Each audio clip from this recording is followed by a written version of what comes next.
મારું નામ અંજલિ છે. હું 29 વર્ષની છું. મારા લગ્નને 6 વર્ષ થઈ ગયા છે.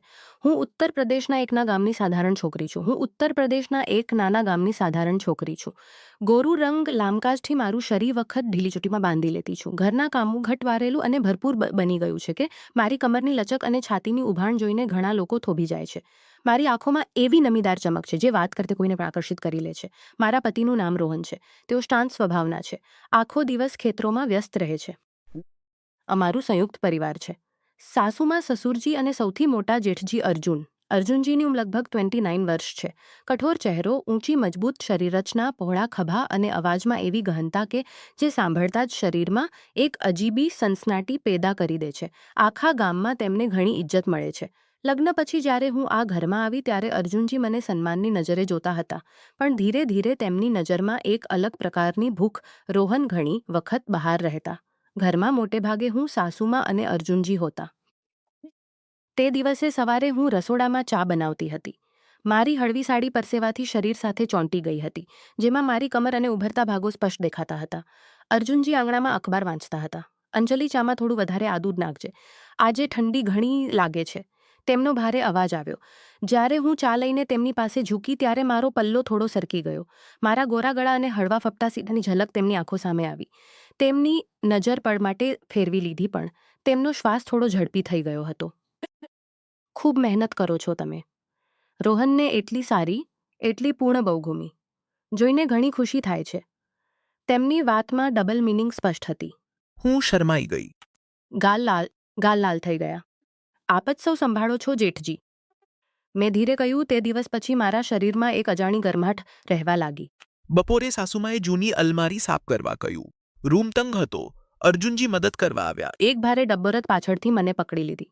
તેમનો મજબૂત ગરમ હાથ મારી કમર પર કસાઈ ગયો. આંગળીઓ હળવેથી દબાઈ. બસ અમુક સેકન્ડ, પણ મારા આખા શરીરમાં વીજળી દોડી ગઈ. તેમની છાતી મારી પીઠ સાથે સટી ગઈ હતી. સંભળાઈ ગયા. અંજલિ, પડી જાત તો ઘણું નુકસાન થઈ જાત. તેમનો ભારે અવાજ મારા કાન પાસે ગુંજ્યો. મેં કાંપતા હાથે આભાર માન્યો. જ્યારે તેમણે હાથ હટાવ્યો ત્યારે તેમની આંગળીઓ મારી કમર પર થોડી વાર વધુ રોકાઈ રહી. હવામાં ખામોશી છવાઈ ગઈ. પછી તેમણે એક જૂની લાલ સાડી કાઢી અને હસતા હસતા બોલ્યા, તું પહેરી લે, તારા ભરપૂર શરીર પર ઘણી ફબશે. મેં હસીને ટાળી દીધું, પણ અંદરથી મારા શરીરમાં ગરમી ફેલાઈ ગઈ. સાંજે રોહન આવ્યા ત્યારે હું તેમની પાસે લેટી, પણ મારા મગજમાં વારંવાર અર્જુનજીનો એ મજબૂત સ્પર્શ ઘૂમતો હતો. તેમની પહોળી છાતી, તેમનો ગરમ શ્વાસ. મેં પોતાને રોક્યો, પણ ઊંઘ આવી નહીં. આગળના દિવસે નાળાની સફાઈ હતી. અર્જુનજી શર્ટ વગર કામ કરતા હતા. પરસેવાથી ચમકતું તેમનું ટાઈટ ભુજાઓની નસો, છાતીના વાળ જોઈનું ટાઈટ શરીર, ભુજાઓની નસો. છાતીના વાળ જોઈને મારા શ્વાસ ઝડપી થઈ ગયા. જેમની નજર મારી પીઠ અને કમર પર અટકી જતી. થાકી ના જજે, પાણી પી લો, કહીને તેમણે મારો હાથ પકડ્યો અને લવટા દીધો. તેમના પોતાના હાથમાં મારો નરમ હાથ અમુક પળ સુધી રહ્યો. લોકો વચ્ચે પણ લાગતું જાણે ફક્ત અમે બંનેની દુનિયા ચાલી રહી હોય. ઘરે લૌટતા વખતે તેમણે મારા આકર્ષક છો અંજલિ, તમે ખૂબ હિંમતવાળી અને ખૂબ આકર્ષક છો. અંજલિ, રોહન કિસ્મતવાળો છે. તેમના અવાજમાં એ ગરમાહટ હતી જે સીધી નીચે સુધી ઉતરી ગઈ. નહાતા વખતે પણ મારી ભીની સાડી શરીર સાથે ચોંટેલી હતી. બહાર નજર મારા ભીના શરીર પર ચોંટેલી સાડીથી ઉભરતા વળાંક પર ઘૂમી રહી હતી. આંખો એક પળ માટે ભૂખી થઈ ગઈ. પછી તેમણે નજર ફેરવી અને બોલ્યા, ચા બનાવી દે. પણ તેમના અવાજમાં છુપાયેલી તડપ સ્પષ્ટ હતી. રાત્રે જ્યારે તેઓ મને વાર્તાઓ સંભળાવતા ત્યારે તેમની આંખો મારા હોઠ અને ગળા પર રોકાતી. ક્યારેક દિલ કંઈક બીજું ઈચ્છે છે, પણ જવાબદારી રોકી લે છે. મેં તેમની આંખોમાં જોયું. હવામાં આગ હતી. દિવસો વીતતા ગયા, પણ અર્જુનજી અને મારી વચ્ચે એ અનકખી ખેંચતાન વધતી જતી હતી. દરેક નાની વાત હવે ડબલ મિનિંગવાળી લાગતી. સવારે જ્યારે હું ચા લઈને જતી ત્યારે તેમની નજર મારા હોઠ પર, ગળાની હળવી નસ અને સાડી ઉપર ઉભરતા સીના પર થોડીવાર રોકાઈ જતી. તેઓ કંઈ કહેતા નહીં, ફક્ત હસી દેતા અને કહેતા, અંજલિ, આજે ચામાં તારી ખુશ્બુ વધારે છે. હું શરમાઈ જતી અને અંદરથી એક મીઠી સિરન અનુભવતી. એક દિવસ સાસુમાં મંદિરે ગયા હતા. ઘરમાં હું અને અર્જુનજી હતા. હું બારાડે કપડાં સૂકવતી હતી. મારી સાડીનો પલ્લો હવામાં લહેરાતો હતો, જેનાથી મારી કમરનો ગોરો ભાગ વારંવાર દેખાતો હતો.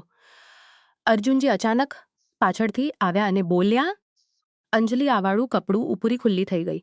તેમની નજર મારી કમરની લચક અને પીઠની નરમ ત્વચા પર અટકી ગઈ. તેમણે હાથ લંબાવ્યો મદદ માટે, પણ તેમની આંગળીઓ મારી કમર પર હળવેથી ફિસલી ગઈ. ગરમ સ્પર્શથી મારો શ્વાસ અટકી ગયો.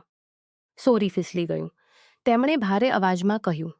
મેં કંઈ ન કહ્યું, ફક્ત માથું નીચું કરી લીધું. હૃદય જોરથી ધડકતું હતું. તે રાત્રે હું પથારી પર કરવટો બદલતી હતી. રોહન બાજુમાં સૂતા હતા, પણ મારી આંખો સામે અર્જુનજીનો એ ગરમ સ્પર્શને ભૂખી નજર ઘૂમી રહી હતી. મેં પોતાને સમજાવ્યું કે આ ખોટું છે, પણ શરીર ન માનતું હતું. આગળના અમુક દિવસોમાં પરિવારમાં ખેતરની સિંચાઈનું કામ ચાલુ હતું. અર્જુનજી સવારથી સાંજ સુધી ખેતરમાં રહેતા. હું તેમના માટે બપોરનું ભોજન લઈને જતી. એક દિવસ ધૂપ ઘણી તીવ્ર હતી. હું પાણીની બોટલ લઈને ગઈ. તેઓ પરસેવામાં ભીના હતા. તેમની છાતી ચમકતી હતી. શરીર પર માટી લાગેલી હતી. આવો અંજલિ, બેસો થોડીવાર, તેમણે કહ્યું અને મારા માટે ચટાઈ વિછાવી દીધી. જ્યારે હું બેઠી ત્યારે મારી સાડી થોડી ઉપર સરકી ગઈ. મારી જાંઘોની ગોરી ત્વચા દેખાઈ રહી હતી. તેમની નજર ત્યાં અટકી ગઈ. તારું શરીર એટલું નાજુક અને કોમળ છે. ખેતરનું કામ કરતાં કરતાં તું પણ ફૂલની જેમ તરોતાજી લાગે છે. તેમની વાતમાં છુપાયેલી તારીફથી મારા શરીરમાં ગરમી ભરાઈ ગઈ. મેં પાણીનો ગ્લાસ આપતા તેમની આંગળીઓને સ્પર્શી લીધી. બસ એક પળ, પણ એ પળ પૂરતું હતું. ધીરે ધીરે અમારી વાધા સૂઈ જતા. ત્યારે અર્જુનજી મને જૂની વાર્તાઓ સંભળાવતા. એક રાત્રે તેમણે પોતાના લગ્ન વિશે જણાવ્યું. તેમની પત્ની ઘણા વર્ષો પહેલાં ગુજરી ગઈ હતી.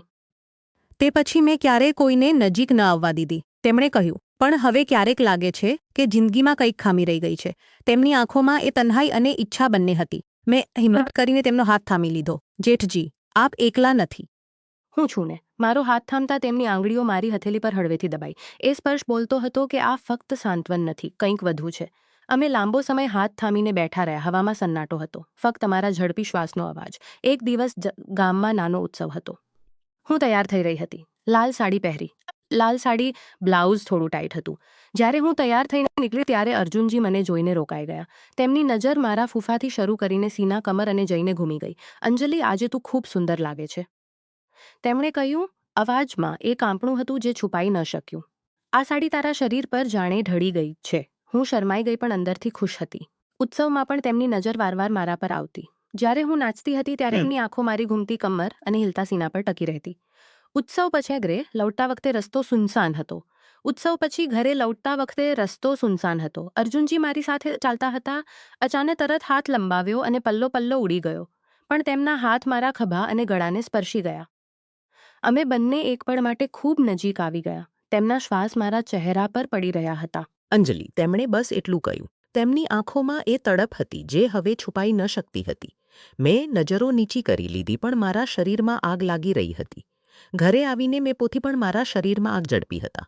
હું વિચારી રહી હતી કે આ ક્યાં જઈ રહ્યું છે, પણ રોકી પણ ન શકતી હતી. આગળના દિવસે રોહન શહેર ગયા હતા. ઘરમાં ફક્ત અમે 3 હતા. સાંજે અર્જુનજીએ મને ઉપરના રૂમમાં બોલાવ્યા. કંઈક જૂના સામાન જોવા કહ્યું. રૂમ અંધારું હતું. અમે બંને નજીક હતા. એક ડબ્બો કાઢતી વખતે હું તેમની છાતી સખત હતી. હૃદયોરથી ધડકતું હતું. માફ કરજો, મેં કહ્યું, પણ પાછળ ન હટી. તેઓ પણ ન હટ્યા. તેમની આંગળીઓ મારી કમર પર ફરી આવી ગઈ. આ વખતે દબાણ વધુ હતું. અંજલિ, તું જાણતી નથી કે તું મારા માટે શું છે, તેમણે ધીરે કહ્યું. એ પળે મારી આંખો બંધ થઈ ગઈ, પણ ત્યારે જ નીચે સાસુમાનો અવાજ આવ્યો અને અમે અલગ થઈ ગયા. હૃદય હજુ પણ ધડકતું હતું. આ રીતે નાની નાની ઘટનાઓ વધતી જતી હતી. દરેક સ્પર્શ, દરેક નજર, દરેક વાતો અમને વધુ નજીક લાવી રહી હતી. રોહનને ક્યારેક શંકા થતી, પણ હું તેને ટાળી દેતી. અંદરથી હું જાણતી હતી કે હવે આ રિશ્તો ફક્ત જેઠ બહુનો નથી રહ્યો. એક સાંજે જ્યારે હું એકલી છત પર કપડાં સૂકવતી હતી, અર્જુનજી ઉપર આવ્યા. સૂર્ય ડૂબતો હતો. લાલ આકાશ નીચે તેમણે મારી પાસે આવીને ઊભા થયા. તને જોઈને લાગે છે જાણે જિંદગીમાં રંગ આવી ગયો હોય, તેમણે કહ્યું. પછી તેમણે ધીરે મારા વાળને સ્પર્શ્યા, બસ હળવા હાથે. પણ મારા આખા શરીરમાં વીજળી દોડી ગઈ. મેં તેમની તરફ જોયું. તેમની આંખો ભૂખી હતી. જેઠજી, મેં બસ એટલું કહ્યું. એ પણ ઘણો લાંબો લાગ્યો. અમે બંને જાણતા હતા કે આગળ વધવું સરળ નહીં હોય, પણ પાછળ હટવું વધુ મુશ્કેલ થઈ ગયું હતું. એ છતવાળી સાંજ પછી બધું પહેલાં કરતાં વધુ તીખું થઈ ગયું હતું. અર્જુનજી હવે મારી તરફ જોતા ત્યારે તેમની આંખોમાં છુપાયેલી ભૂખ સ્પષ્ટ દેખાતી. હું પણ તેમનીથી નજરો ચુરાવતી, પણ અંદરથી ઇંતજાર કરતી કે ક્યારે તેઓ ફરી પાછા આવશે. સાસુમાં વાતાવરણ વધુ નિજી થયેલી જતા. એક દિવસ શહેર જવા પછી ઘરનું રસોડામાં નિજી થઈ ગયું હતું. સાસુમાં સવારે મંદિરે ચાલી જતા. અર્જુનજી અચાનક પાછળથી આવીને બોલ્યા, અંજલિ, આજે શું બનાવી રહી છે? જ્યારે હું ફરી ત્યારે તેઓ ખૂબ નજીક ઊભા હતા. તેમની છાતી મારા સીના સાથે બસ સ્પર્શી રહી હતી. મારો શ્વાસ ઝડપી થઈ ગયો. દાળ ચોખા, જેઠજી, મેં કાંપતા અવાજમાં કહ્યું. તેમણે હસતા હસતા મારા ગાલનું તો જન્નત છે, પણ તું જાતે તેના કરતાં પણ મીઠી છે. તેમની આંગળી મારા ગાલથી હોઠ પાસે સુધી આવી. મેં આંખો બંધ કરી લીધી. એ પણ કેટલી ગરમ હતી. પછી તેમણે હાથ હટાવી લીધો અને હળવેથી હસી દીધું. શર્મા નહીં અંજલિ, હું તો બસ મજાક કરી રહ્યો હતો. પણ અમે બંને જાણતા હતા કે એ મજાક નહોતી. ઉસી સાંજે ગામના જમીનના જૂના ઝઘડાના કારણે અર્જુનજીને શહેર કોર્ટ જવું પડ્યું. તેમણે મને પણ સાથે ચાલવા કહ્યું. અમે બસથી શહેર ગયા. કારણ કે રોહન ખેતરમાં વ્યસ્ત હતા. તારી મદદ જોઈએ છે. તેમણે હોટેલમાં 2 અલગ રૂમ બુક હતા, પણ રાત્રે કોર્ટની મીટિંગ લેટ થઈ ગઈ. લોબીમાં અમે બંને બેઠા રહ્યા. હળવું અંધારું, મધ્યમ રોશની. અર્જુનજીએ પોતાની જિંદગીની વાતો કહી. પત્નીના જવાબ પછી મેં ક્યારેય કોઈને પોતાની ન સમજી. પણ તું આવીને બધું બદલાઈ ગયું અંજલિ. તેમનો હાથ ટેબલ પર મારા હાથ પાસે હતો. મેં હિંમત કરીને તેમનો હાથ થામી લીધો. તેમની આંગળીઓ મારી આંગળીઓમાં ફસાઈ ગઈ. તેમની અંગૂઠી મારી હથેલી પર ઘૂમી રહી હતી. એ સ્પર્શ એટલો ગહન હતો કે મારા શરીરમાં કરંટ દોડી રહ્યો હતો. અર્જુનજી આરી હથેલી પર ઘૂમી રહ્યો હતો. અર્જુનજી, આ શું થઈ રહ્યું છે અમારી વચ્ચે? મેં ધીરે પૂછ્યું. તેમણે મારી આંખોમાં જોઈને બોલ્યા, જે થવું જોઈતું હતું તે થઈ રહ્યું છે. તે રાત્રે અમે પોતપોતાના રૂમમાં ગયા પણ ઊંઘ કોઈને આવી નહીં. હું વારંવાર આવી જાય પણ તેઓ ન આવ્યા. કદાચ જવાબદારીએ તેમને રોક્યા હતા. ઘરે લૌટ્યા પછી એ શહેરવાળી રાત અમારી વચ્ચે ગુંજતી રહી. હવે અમારી નજરો મળતા જ મુસ્કાન છવાઈ જતી. એક દિવસ હું તેમના રૂમમાં કપડાં રાખતી હતી. બટન ખુલ્લા હતા. તેમની છાતી દેખાતી હતી. મેં કપડાં રાખીને જવા લાગી. ત્યારે તેમણે કહ્યું, અંજલિ, રોક તો જા. હું રોકાઈ ગઈ. તેમણે ઉઠીને મારી પાસે આવ્યા અને મારી ચોટી ખોલી દીધી. લાંબા વાળ મારી પીઠ પર વિખરાઈ ગયા. તારા ખુલ્લા વાળ જોવાનું મન કરે છે. અને મારા વાળ હાથ ફેરવ્યો. તેમની આંગળીઓ મારી ગરદનને સ્પર્શી રહી હતી. હું સનસનાઈ ઉઠી. તે દિવસ પછી નાની નાની મુલાકાતો વધી ગઈ. ક્યારેક છત પર, ક્યારેક જૂના રૂમમાં, ક્યારેક આંગણામાં. દર વખતે સ્પર્શ થોડો વધુ, વાતો થોડી ગહન. ગામમાં મોટો તહેવાર આવી રહ્યો હતો. પુરાણા મંદિરની પ્રાણ પ્રતિષ્ઠા. અર્જુનજીએ મને જવાબદારી સોંપી કે હું દેવી દેવતા સાથે તૈયારી કરતા. મંદિરનો નાનો રૂમ દીપકો બળતા હતા. હળવી રોશનીમાં અર્જુનજીનો ચહેરો વધુ આકર્ષક લાગતો હતો. અંજલિ જિંદગી મૂર્તિ જેવી છે, તેમણે કહ્યું. બહારથી પથ્થર, અંદરથી ધાચે. મારી આંખોમાં આંસુ આવી ગયા. હું તેમની છાતી સાથે લાગી ગઈ. તેમની મજબૂત બાહો મને ઘેરી લેતી. બસ એક લાંબો આલિંગન.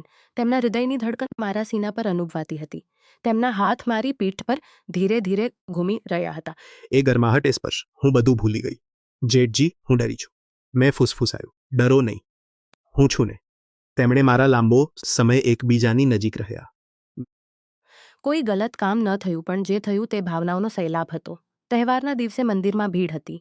હું લાલ સાડીમાં તૈયાર હતી. અર્જુનજીએ મને પોતાની પાસે રાખ્યું. જ્યારે મૂર્તિમાં પ્રાણ પ્રતિષ્ઠા થઈ ત્યારે હવામાં એક અલગ પ્રકારની ખુશ્બુ ફેલાઈ ગઈ. બધા ખુશ હતા, પણ અમે બંનેની નજરો ફક્ત એક સલો સંભળાવ્યો. સાંજે ઘરે લૌટ્યા પછી અર્જુનજીએ ફેસલો સંભળાવ્યો છું. પરિવાર નાનો હશે પણ રિશ્તા મજબૂત રહેશે. તેમણે કહ્યું. બધા હેરાન હતા. હું રડી પડી. અર્જુનજીએ મને અલગથી બોલાવ્યા. અંજલિ, મેં તારી આંખોમાં જોયું છે. તું સારી છે. મારા દિલમાં તારા માટે ફક્ત પ્યાર છે. અને એ આગ જે હવે બુઝાઈ નહીં શકે. હું તેમની છાતી સાથે લાગીને રડી. તેમણે મને કસીને પકડી રાખ્યું હતું. તેમની આંગળીઓ મારી કમર પર દબાતી હતી. તે દિવસ પછી ઘરમાં વાતાવરણ બદલાઈ ગયું. રોહનને બધું પતા ચાલ્યું ગયું. પણ તેઓ ચૂપ રહ્યા. કદાચ સમજી ગયા હતા. અમે અલગ ઘરમાં શિફ્ટ થવા લાગ્યા. પણ અર્જુનજી દર અઠવાડિયે આવતા, સલાહ આપતા, મદદ કરતા. અને પછી એક દિવસ મને ખબર પડી કે હું માં બનવાની છું. અર્જુનજી સૌથી વધુ ખુશ હતા. તે હું માં બનવાની છું. અર્જુનજી સૌથી લગાડ્યું અને કહ્યું. તે પરિવારને આ વખતે વધુ ગહન હતું. માં બનવાની ખબરથી ઘરમાં ખુશીની લહેર આવી. પણ મારા અને અર્જુન વચ્ચેની એ ગુપ્ત આગ હવે વધુ તેજ થઈ ચૂકી હતી. દરેક મુલાકાતમાં હવે એ સ્પર્શ પહેલા કરતાં વધુ લાંબો અને ગહન થતો. અલગ ઘર બનાવવાની તૈયારી ચાલુ હતી. અર્જુનજી વારંવાર આવતા અને કામ જોતા. એક દિવસ સાંજે હું એકલી ઘરે હતી. રોહન ખેતરે ગયા હતા. અર્જુનજી અચાનક આવ્યા. કેવી છે અંજલિ? થાકી તો નથી ને? હું મુસ્કુરાઈ. મારું પેટ હળવું સરકી ઉભરવા લાગ્યું હતું. તેમણે પાસે આવીને હાથ રાખી દીધો મારા પેટ પર. મારો ભત્રીજ કે ભત્રીજી ગરમ હતી. એ સ્પર્શ સીધો દિલ સુધી ઉતરી ગયો. મેં તેમની છાતી પર માથું રાખી દીધું. તેમની મજબૂત બાહો મને ઘેરી લેતી. અમે લાંબો સમય એવા જ ઊભા રહ્યા. તેમની આંગળીઓ મારી પીઠ પર ઘૂમી રહી હતી. ક્યારેક કમર પર દબાતી. તારું શરીર હવે વધુ નાજુક અને આકર્ષક થઈ ગયું છે. તેમનું આખું શરીર સિહરી ઉઠ્યું. મારા કાનમાં ફૂસફૂસાયું. મેં તેમની શર્ટ પકડી લીધી. એ પળે અમે બંને ખૂબ નજીક હતા. તેમનો શ્વાસ પણ અમે રોકાઈ ગયા. જવાબદારીએ ફરી રોકી લીધું. દિવસો વીતતા ગયા. અલગ ઘર તૈયાર થઈ ગયું. અમે શિફ્ટ થઈ ગયા. પણ અર્જુનજી દર બીજા દિવસે આવતા. ક્યારેક બહાનાથી, ક્યારેક મદદના નામે. એક દિવસ બહાર ફસાયા હતા. અર્જુનજી છત્રી લઈને આવ્યા, ભીના થઈ ગયા હતા. તેમની છત્રી ભીના થઈ ગયા હતા. તેમની શર્ટ શરીર સાથે ચોંટી ગઈ હતી. મસલ્સ ભરેલું શરીર સ્પષ્ટ દેખાતું હતું. મેં તેમને તૌલિયાથી પોછ્યા. ત્યારે તેમની નજર મારા બ્લાઉઝ પર ભીના બ્લાઉઝ પર અટકી ગઈ. અંજલિ, તને જોઈને પોતાને રોકવું ખૂબ મુશ્કેલ થઈ રહ્યું છે, તેમણે ભારે અવાજમાં કહ્યું. તેમની આંગળીઓ મારા ભીના વાળમાં ફસાઈ ગઈ. અમે એકબીજાની ખૂબ નજીક આવી ગયા. તેમના હોઠ મારા માથા પાસે હતા. બસ એક પળ વધુ. પણ ત્યારે જ રોહનનો અવાજ આવ્યો અને અમે અલગ થઈ ગયા. રાત્રે રોહન સાથે લેટીને પણ મારા મનમાં અર્જુનજી જ હતા. તેમની ગરમ છાતી, તેમના મજબૂત હાથ, તેમની ભૂખી નજર. હું વિચારી રહી હતી કે આ પ્યાર છે કે બસ આકર્ષણ. પણ જે પણ હતું તેવા ઘણું ગહન હતું. આ વખતે હું ગર્ભવતી હતી. તેથી ઓછું કામ કરતી. અર્જુનનજી મંદિરમાં મારી પાસે જ રહેતા. સાંજે જ્યારે ભીડ ઓછી થઈ ત્યારે અમે મંદિરના પાછળના નાના રૂમમાં બેઠા. દીપકો બળતા હતા. અંજલિ, તને જોઈને લાગે છે જાણે આખું ગામ રોશન થઈ ગયું હોય, તેમણે કહ્યું અને મારા હાથને ચુંબન કર્યું. પછી ધીરે ધીરે મારી કાંડી બાજુ તેમની આંગળીઓ ઉપર ચડતી હતી. હું શ્વાસ રોકીને બેઠી રહી. તે રાત્રે અમે ઘણી દેર સુધી વાતો કરી. તેમણે પોતાની તન્હાઈ કહી, મેં પોતાની કમજોરીઓ. મારી પીઠ તેમની છાતી સાથે સટી, તેમની બાહો મારા પેટ ઉપર હતી. અમે બસ એવા જ બેઠા રહ્યા. ગરમાહટ, સુકૂન અને તડપ ત્રણેય સાથે હતા. ઘરે લૌટીને રોહને મને જોયું. તું આજે ખૂબ ખુશ લાગે છે, તેમણે કહ્યું. મેં હસીને ટાળી દીધું, પણ અંદરથી અપરાધબોધ પણ હતો. સમય વીતતો ગયો. મારા પેટમાં બાળક ડોક્ટર પાસે સાથે હતા. લોકો કહેતા, જ્યારે ક્યારેક ડોક્ટર પાસે સાથે જતા. લોકો કહેતા જેઠ એટલો પ્યાર કરે છે, બહુ સારું. પણ અમે બંને જાણતા હતા કે આ પ્યાર સામાન્ય નહોતો. એક રાત્રે એકલા ઘરે અર્જુનજી આવ્યા. રોહન સૂઈ ચૂક્યા હતા. તેમણે મારા ખભા પર હાથ રાખ્યો. પછી ધીરે ગળે લગાડ્યું. અંજલિ, તું મારી જિંદગી છે, તેમણે કહ્યું. એ આલિંગનમાં એ સારી તડપ હતી જે મહિનાઓથી જમા થઈ રહી હતી. તેમના હાથ મારી પીઠ પર, કમર પર, વાળમાં. હું પણ તેમને કસીને પકડી રહી હતી. અમારા શરીર એકબીજા સાથે સટ્યા. હૃદયની ધડકન મળી રહી હતી. હું તને ક્યારેય દુઃખ નહીં પહોંચાડવા માંગુ, તેમણે મારા કાનમાં કહ્યું. પણ આ આગ બુઝાતી નથી. મેં તેમની છાતી પર માથું રાખી દીધું. પણ આ આગ બુઝાતી નથી. તે રાત્રે અમે લાંબો સમય એકબીજાની ગરમાહટમાં ઘૂલી રહ્યા. કોઈ આગળ નવદ્યા પણ જે થયું તે ભાવનાઓનું સૌથી ગહન મિલન હતું. પછી એક દિવસ પરિવારમાં નવી ખુશી આવી. સાસુમાએ નક્કી કર્યું કે બાળકના જન્મ પછી અમે સૌ મળીને મોટો ઉત્સવ મનાવીશું. પણ અંદરથી તોફાન પણ વધી રહ્યું હતું. રોહનને હવે શંકા થવા લાગી હતી. તેઓ ચૂપ રહેતા પણ તેમની નજરો બદલાઈ ગઈ હતી. અર્જુનજી અને હું હવે વધુ સાવધાનીથી મળતા, પણ દરેક મુલાકાતમાં એ પુરાણી આગ ફરી સળગી ઉઠતી. બાળકના જન્મની તૈયારી જોરોમાં હતી. હું હવે ભારે થઈ ચૂકી હતી. પણ અર્જુનજીની નજરોમાં મારી સુંદરતા પહેલાં કરતાં વધુ વધી ગઈ હતી. તેઓ કહેતા, ગર્ભાવસ્થામાં તું વધુ નિખરી આવી છે અંજલિ. તારું શરીર જાણે ફળી ગયું છે. તેમની આ વાતો સાંભળીને હું શરમાઈ જતી, પણ અંદરથી ગરમાહટ ફેલાઈ જતી. એક દિવસ બપોરે રોહન ખેતરે ગયા હતા. અર્જુનજી આવ્યા અને બોલ્યા, આરામ કરી રહી છે ને? પછી હું પથારી પર લેટેલી હતી. તેમણે પાસે બેસીને મારા પેટ પર હાથ ફેરવ્યો. પછી ધીરે ધીરે તેમનો હાથ મારી કમર, બાજુ અને ગળા સુધી પહોંચી ગયો. તારી ત્વચા હવે વધુ નરમ થઈ ગઈ છે, તેમણે ફૂસફૂસાયું. તેમની આંગળીઓ મારા ગળા પર ઘૂમી રહી હતી. હું આંખો બંધ કરીને લેટી રહી. મારા શ્વાસ ઝડપી થઈ ગયા હતા. તેમણે મારા માથાને ચુંબન કર્યું, પછી ગાલને બસ હળવેથી, પણ એ સ્પાપતા કહ્યું, ચિંતા ન કરો. તેમણે મને શાંત કર્યું અને પછી ફરી પોતાની બાહોમાં લઈ લીધું. એમની છાતી મારી પીઠ સાથે સટી. તેમના હાથ મારા પેટ અને સીના નીચે. ગરમી, સુકૂન અને પ્રતિબંધની તડપ બધું સાથે હતું. બાળકનો જન્મ થયો. એક સુંદરસી દીકરી. આખો પરિવાર ખુશ હતો. અર્જુનજી સૌથી વધુ. તેમણે બાળકીને ગોદમાં લીધી અને મારી તરફ જોઈને ઈચ્છા હતી. ઉત્સવની તૈયારી શરૂ થઈ. ઘરમાં મહેમાન આવવા લાગ્યા, પણ અર્જુનજી અને મારી વચ્ચેના પળો ચોરી છુપી નીકળતા રહેતા. તે રાત્રે ઉત્સવ પછી જ્યારે બધા થાકીને સૂઈ ગયા, ત્યારે અર્જુનજી મારા નવા ઘરે આવ્યા. અંજલિ, આજે તું ખૂબ સુંદર લાગી હતી, તેમણે કહ્યું. મેં તેમને અંદર બોલાવ્યા. રૂમમાં હળવી રોશની હતી. તેમણે મને દિવાલ સાથે સટાડી દીધી. તેમની છાતી મારા સીના સાથે સટી ગઈ. તેમના હાથ મારી કમર પર કસાયેલા હતા. હું તને કેટલી ઈચ્છું છું, તેમણે મારા હોઠ પાસે કહ્યું. તેમનો શ્વાસ ગરમ હતો. મેં તેમની શર્ટ પકડી લીધી. અમે બંનેના શ્વાસ મળી ગયા. તેમના હોઠ મારા ગાલ, ગરદન અને ખભા પર ઘૂમ્યા. હું સિહરી રહી હતી. તે રાત્રે અમે ખૂબ નજીક આવી ગયા. શરીરમાં ગરમાહટ, હૃદયની ધડકન અને આત્માનું મિલન. પણ અમે સીમા ન તોડી. છતાં એ રાત અમારા રિશ્તાની સૌથી ગહન રાત હતી. સવારે રોહને મને જોયું. તું રાતભર ક્યાં હતી? મેં બહાનું બનાવી દીધું. પણ હવે શંકા ગહન થઈ રહી હતી. અર્જુનજી હવે વધુ સાવધાની રાખવા લાગ્યા હતા. પણ મુલાકાતો ચાલુ હતી. ક્યારેક ખેતરમાં, ક્યારેક મંદિરમાં, ક્યારેક છત પર, દર વખતે સ્પર્શ વધતો, નજરો ગહન થતી. એક દિવસે રોહને અર્જુનજીને સીધું પૂછી લીધું, ભાઈ, અંજલિ સાથે તમારું રિશ્તું બધું નોર્મલ છે ને? અર્જુનજીએ શાંત સ્વરમાં જવાબ આપ્યો, હા, તે મારી બહુ છે અને હું તેનો જેઠ. પણ તેમની આંખોમાં ખોટું તણાવ વધી ગયો. હવે હું બે આગ વચ્ચે ફસાઈ ગઈ હતી. એક તરફ રોએ આગ વચ્ચે ફસાઈ ગઈ હતી, એકી તરફ અર્જુનજીનો એ ગહન પ્યાર જે મને ખેંચી રહ્યો હતો. પછી એક મોટો વળાંક આવ્યો. ગામમાં જમીનનો જૂનો ઝઘડો ફરી શરૂ થયો. અર્જુનજીને ફરી શહેર જવું પડ્યું. આ વખતે તેમણે મને સાથે લઈ જવાનું ના પાડી. તું બાળકી સાથે રહે, તેમણે કહ્યું. પણ તેઓ એકલા ન જવા માંગતા હતા. તેઓ ગયા. પૂરા 15 દિવસ. તે દિવસોમાં હું બેચેન રહી. રાત્રે તેમના વિશે વિચારીને કરવટો બેચેન રહી. રાત્રે તેમના વિશે વિચારીને કરવટો બદલતી. તેમની ગરમ બાહો, તેમનો ભારે અવાજ, તેમનો સ્પર્શ બધું યાદ આવતું.